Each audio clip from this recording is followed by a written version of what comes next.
Hello, I hope you're all having a beautiful day today. Faceless Opinion here, welcoming you back to another video. For today, we're going to be talking about Infamous, again, because why not? I love talking about this series. There are so many things to talk about, like the inclusion of UGC content in Infamous 2, or how about Infamous Paper Trail, an interactive mystery investigation that takes place in Infamous Second Son, where you have to use external media to complete it, or what happened to Cole's psychic vision power, an ability he used quite often in the first game, but is never seen or used again in the second one.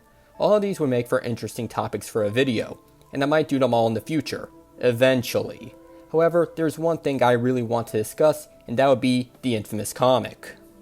Yes, if you were not aware, there was a comic series about Infamous. It was a 6-issue miniseries published by DC Comics, written by William Harms and illustrated by Eric Wynn, as well as cover art by Doug Mackey.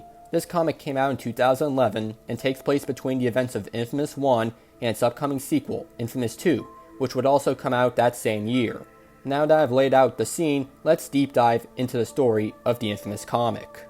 The story first begins with a flashback, revealing that Moya and Kessler were working together on the Ray Sphere, as well as Kessler showing her one of his test subjects, a man named David Warner, who at the time has been exposed to the Ray Sphere 11 times.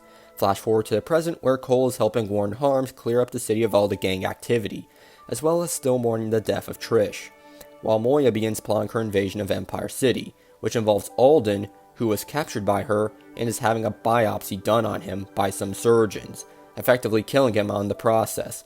Later that night, tension builds between Cole and Zeke as Cole tells him the truth about Kessler, that he is Cole from the future, who came back in time to set up the Ray Sphere, Cole's powers, the quarantine, and even Trish's death. Also that Cole would be powerful enough to face the Beast. During that time, David, who at this point has been exposed to a Ray Sphere a whopping 30 times and is now a monster, has escaped his containment from the First Son's research facility and seeks refuge at his home, only to find that both his wife and daughter are dead.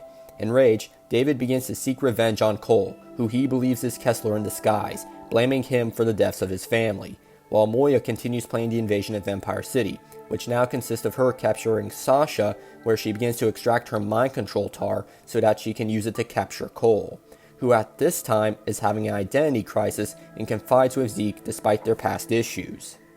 Zeke reveals to Cole that after he took off with Kessler and the Ray Sphere, he was just locked away in a cell, and that Kessler would sometimes stumble inside drunk and sit inside the room doing nothing, until one day he comes in and tells Zeke goodbye, and thank you for being a good friend to him, not knowing what he meant by that until much later.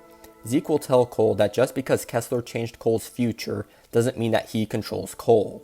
However, the moment gets interrupted by the military storming the city and Moya contacting Cole, giving him an ultimatum to come quietly or the gloves come off. Cole begins to contemplate surrender, that is, until David shows up and starts beating on him without mercy. Moya deploys soldiers to try and combat David in an attempt to save Cole. However, David deals with them with ease and continues his fight with Cole, and the two end up inside an abandoned building. Though, thanks to an airstrike ordered by Moya, David gets caught in the explosion and is buried underneath the wreckage, but is still alive. Cole, who knows that David will not stop hunting him until he is dead, decides that if he wants to kill him so bad, then he can kill him alone, so that no one else can get hurt, leading to Cole taking Zeke's apartment keys. Once he arrives at the apartment, Cole starts to look at pictures of Trish and begins to cry. Den begins to reflect about what Kessler has been through and what he told Cole about the things to come, i.e. the Beast. The military then shows up at the apartment and exposes Cole to the gas made from Sasha's tar, causing him to see hallucinations of Trish, blaming him for her death.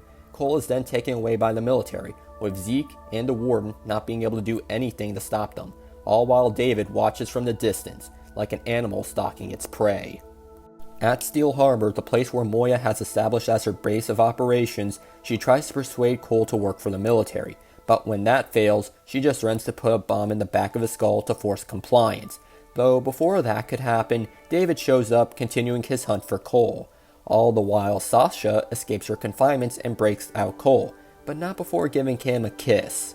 As David is mowing through the military, Zeke, the warden, and a couple cops arrive at the scene to rescue Cole. But David is in hot pursuit. Fearing that David is going to end up killing Cole, Moya deploys her secret weapon, 3 military conduits, though they are all easily slain by David by either being absorbed of their neuroelectric energy or just getting ripped in half. Cole then contemplates his life up to this point and all the moments that he walked away, and then decides he's no longer going to walk away. Instead, he goes forward and faces off against David. Their fight ends up tearing the ship apart, leading to David getting drenched with jet fuel, which Cole uses to burn David by using a lightning storm to finish him off. While David is dying, he sees a vision of his family where they say they love him before he dies.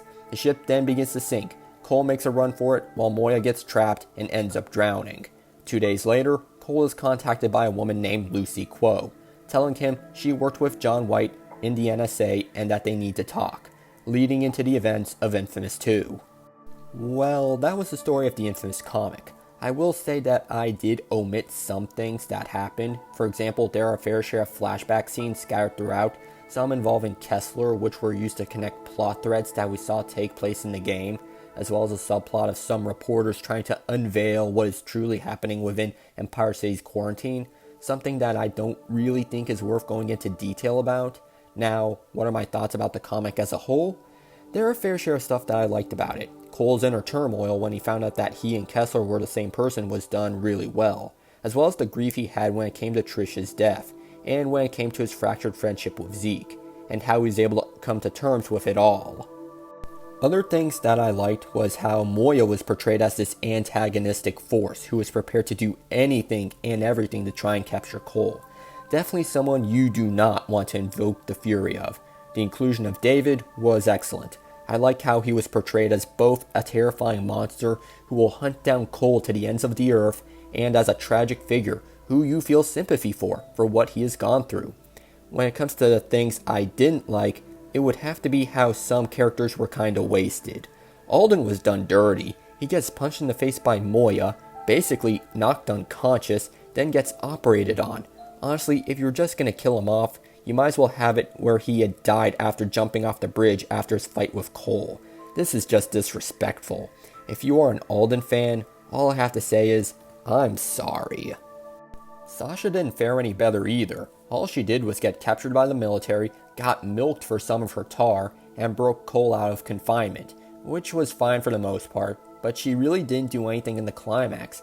All she did was fight Moya, and keep in mind I have air quotes around the word fight. In this encounter, Moya knocks Sasha out with a lead pipe.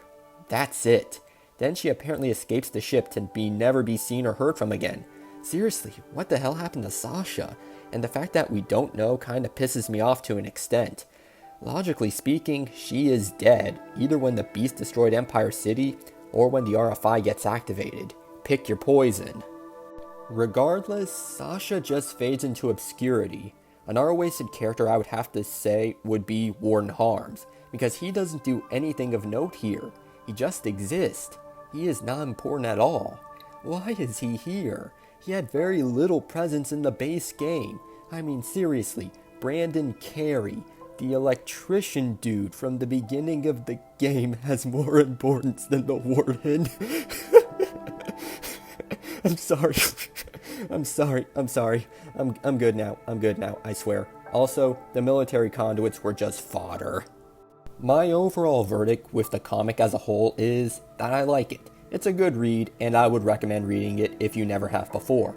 Though I will say that I wish this was made into a proper DLC for Infamous, or Infamous 2, mainly because I do not like external media being used to fill in the blanks of a story. I should not have to play a video game and then read a book to understand what is happening in said world. To me, that is really lazy, and is a sign of bad writing. I mean, you have pretty big plot threads like the threat of Moya, or Cole and Zeke's damaged friendship being dealt within a property that probably a fair share of people doesn't have any knowledge about. Like, I didn't know that this comic existed until maybe 3 years ago, and it's been out for 10. I, for one, would have liked to experience this in-game. This entire franchise revolves around video games, so it should all take place within the confines of a game. But it is what it is.